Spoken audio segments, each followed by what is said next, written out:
A self-sufficient woman is not the villain of modern romance. She is the mirror. When she walks into a room anchored in her own worth, she shortens the emotional distance between who people pretend to be and who they truly are. Some will see that mirror and feel inspired to rise. Others will see it and feel exposed, which they quickly translate into irritation, judgment, or withdrawal. So the question, are men threatened by a self-sufficient woman, is really a question about which part of a man you are talking to, his integrated strength or his unexamined shadow. Self-sufficiency means several interlocking freedoms: financial stability, emotional regulation, social competence, and spiritual groundedness. It is not arrogance or isolation. It is the capacity to add value without begging for permission to exist.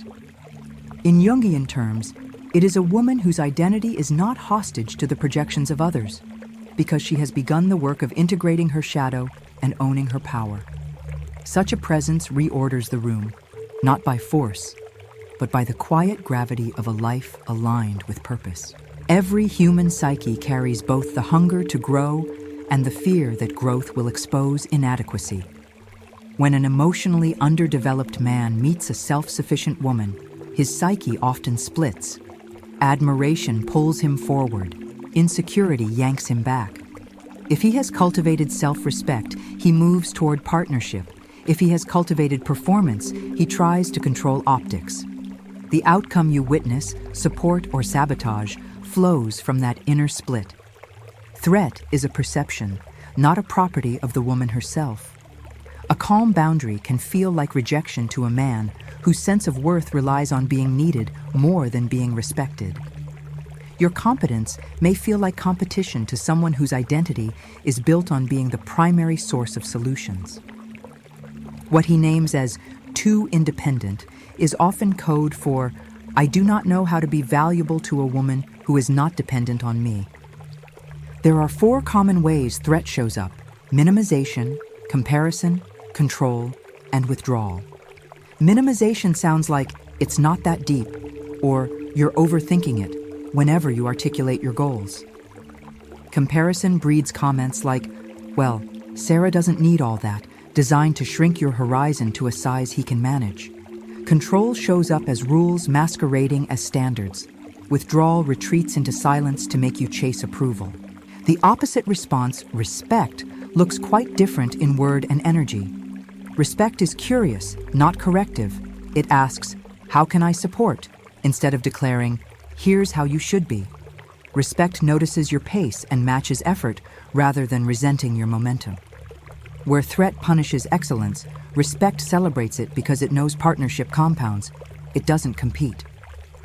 Cultural narratives often condition men to confuse leadership with superiority rather than service. If you learn that your masculinity depends on being more capable than your partner, her self-sufficiency reads like an attack on your role.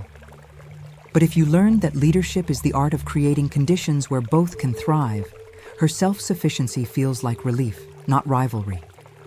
The story you carry about leadership decides the energy you bring to love. Financial independence is frequently misread as emotional distance. Many men were taught that provider is the spine of identity, and when that pillar is removed, the structure wobbles. Yet provision has always been larger than income. Provision is protection, presence, problem-solving, and vision. A woman who earns does not erase masculinity. She invites it to diversify. A powerful pattern to notice is the competence test. The more competent a woman becomes, the more a fragile partner escalates demands for proof of loyalty. He will test commitment by creating unnecessary tensions, asking you to choose him over your purpose or over your peace. Passing these tests does not earn you love. It trains you to live below your potential. There is a crucial difference between being needed and being chosen. Being needed can flatter the ego, but drain the soul. Being chosen honors both. Threatened men want to be needed because need guarantees leverage. Integrated men want to be chosen because choice requires respect. A self-sufficient woman chooses, and that selection process terrifies anyone who fears being measured honestly. Jung taught that what we reject in ourselves, we attempt to control in others. If a man has disowned his vulnerability, he will try to silence your standards. If he has disowned his ambition, he will belittle your goals. Projection converts his inner conflict into your problem so he doesn't have to meet himself. The antidote to projection is ownership. His, not yours. Threat is often activated by standards, not success. A woman who says no to chaos radiates an energetic message. Only men with order can enter. That message filters the room quickly, which can look like intimidation. It's not. It is the natural sorting mechanism of healthy boundaries, and the men with emotional discipline will quietly appreciate the clarity. Controllers use rules. Competitors use metrics. Collaborators use language. A controller's sentences often start with "you should" and end with "or else." A competitor's language is sprinkled with one-upmanship and backhanded praise. A collaborator asks expansive questions like, "What does winning look like for us?" And he listens to the answer. Longevity belongs to couples who practice mutual sovereignty. Sovereignty means you govern yourself. You bring your values, regulate your emotions, and accept consequences for your choices. In love, sovereignty is not separation. It is the capacity to meet without merging. Self-sufficient women thrive with men who respect that sovereignty instead of policing it. One of the most misleading cultural myths is that polarity requires dependence. Polarity requires difference in energy expression, not difference in dignity. You can be exquisitely feminine and ferociously self-directed because feminine energy is not passivity. It is depth, receptivity, intuition, and creative flow. Mature masculinity does not fear that depth. It orients to it. Ask what your energy does to a man's nervous system. A grounded, self-sufficient presence often exposes whether he can co-regulate or whether he needs you to down-regulate yourself to keep him comfortable. If your calm boundary escalates his anxiety, you're not too much. His capacity is too little. Healthy love expands capacity. Unhealthy love demands that you shrink. Communication is how threat is transformed into trust. Lead with clarity. Here's what I value, here's what I'm building, here's how partnership fits. Clarity invites aligned men to step forward and misaligned men to step away. You cannot scare off the right person by being honest. You can only accelerate the timeline where the wrong person leaves. Self-sufficiency without warmth can feel like a fortress. Warmth without boundaries can feel like a sinkhole. The art is the middle path. Open heart, firm fence. Men who mistake your open heart for open borders reveal their immaturity. Send them back to customs. What then attracts integrated men to self-sufficient women? Relief, resonance, and respect. Relief because they do not have to parent a partner. Resonance because purpose recognizes purpose. Respect because admiration without envy is one of the sweetest flavors of intimacy. A healthy partner brings 3 currencies to a self-sufficient woman: attention, alignment, and accountability. Attention notices her reality without turning it into a project. Alignment means his life points in a compatible direction, so love rides momentum, not friction. Accountability ensures that when he misses the mark, he doesn't shift blame, he adjusts. A masculine identity secure in itself is highly collaborative. He is not counting how many moves you make. He is asking if the moves harmonize with the music you both hear. He knows that love is an ecosystem, not a hierarchy. In an ecosystem, more strength adds resilience. It does not subtract power. If a man is threatened, is it your job to fix it? No. Your work is to be honest, compassionate, and consistent. Honesty names the misalignment. Compassion refuses to humiliate, and consistency holds the fence. His nervous system is his homework. You cannot argue someone out of their insecurity with data, devotion, or self-deprivation. If he cannot admire your power, he will eventually punish it. Exit before the punishment becomes your normal. The heart remembers what you rehearse. Self-sufficient does not mean self-silent. Ask boldly for what you desire. The man who is right for you will be grateful for the clarity, not defensive about the workload. Clarity is how healthy men love you well. Green flags include proactive planning, skillful apology, and reciprocal enthusiasm. Proactive planning asks for your calendar and protects your deep work windows. Skillful apology names the impact without excuses and makes new agreements. Reciprocal enthusiasm celebrates your wins without making the moment about him. If you find yourself minimizing to stay loved, you are not in love. You are in a hostage negotiation. Love does not levy taxes on your light. It builds a bigger table and invites your vision to speak. When the room gets larger, both of you get wealthier. Partnership is a strategy, not an accident. Two sovereign people design a rhythm that honors both missions and the relationship itself. That design includes money agreements, time rituals, and conflict protocols. When the structure is wise, fear has fewer places to hide. Self-sufficiency, at its healthiest, blossoms into interdependence. Interdependence says, "I am whole without you, and we are extraordinary together." It rejects the extremes of dependency and detachment. It is the middle path where admiration replaces anxiety. When you are told you are intimidating, translate that word correctly. Intimidating often means, "Your clarity triggers my confusion," or "Your boundaries expose my lack of boundaries." Do not solve confusion by becoming unclear, and do not repair his lack of boundaries by abandoning your own. Return the projection to sender with kindness. Dating while self-sufficient requires patience in the sorting process. Many will approach, few will qualify, one will resonate. Your job is to discern quickly, detach gracefully, and deepen slowly. The right person will not rush maturity. The narrative that men want docile is a small story told by small hearts. The world is full of men who are built for depth, partnership, and purpose. Your path is not to convert the unwilling. It is to recognize the ready. Readiness is revealed by consistency under pressure. A self-sufficient woman's love is not a threat. It is a prize. It expands a man's capacity to contribute because it meets him at the altitude of his calling. If he fears that altitude, let him descend without contempt. Your plane still has a destination. Remember that strength without softness is brittle, and softness without strength is shapeless. Bring both.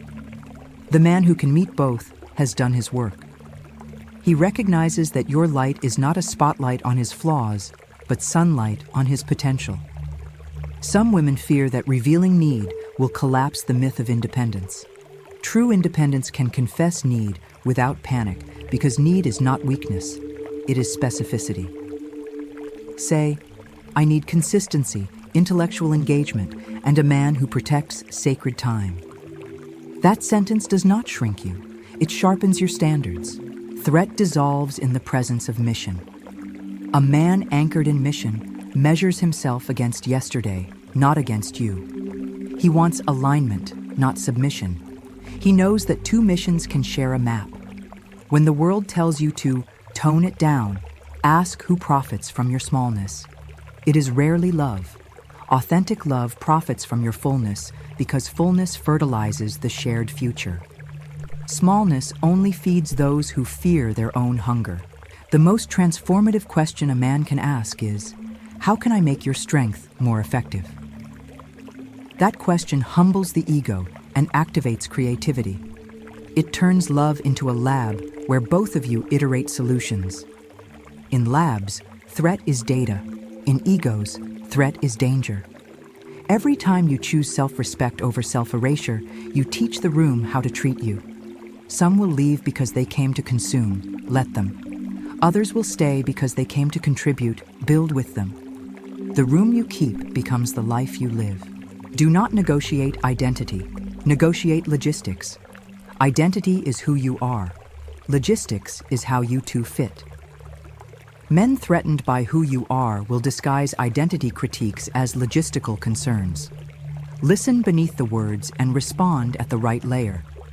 If you have to hide your wins, the relationship has already lost. Love that cannot survive your success will not sustain your storms. Success, like crisis, reveals character. Choose the love that celebrates both. Hold this paradox with grace. You are not responsible for his insecurity, and you are responsible for how you communicate your reality.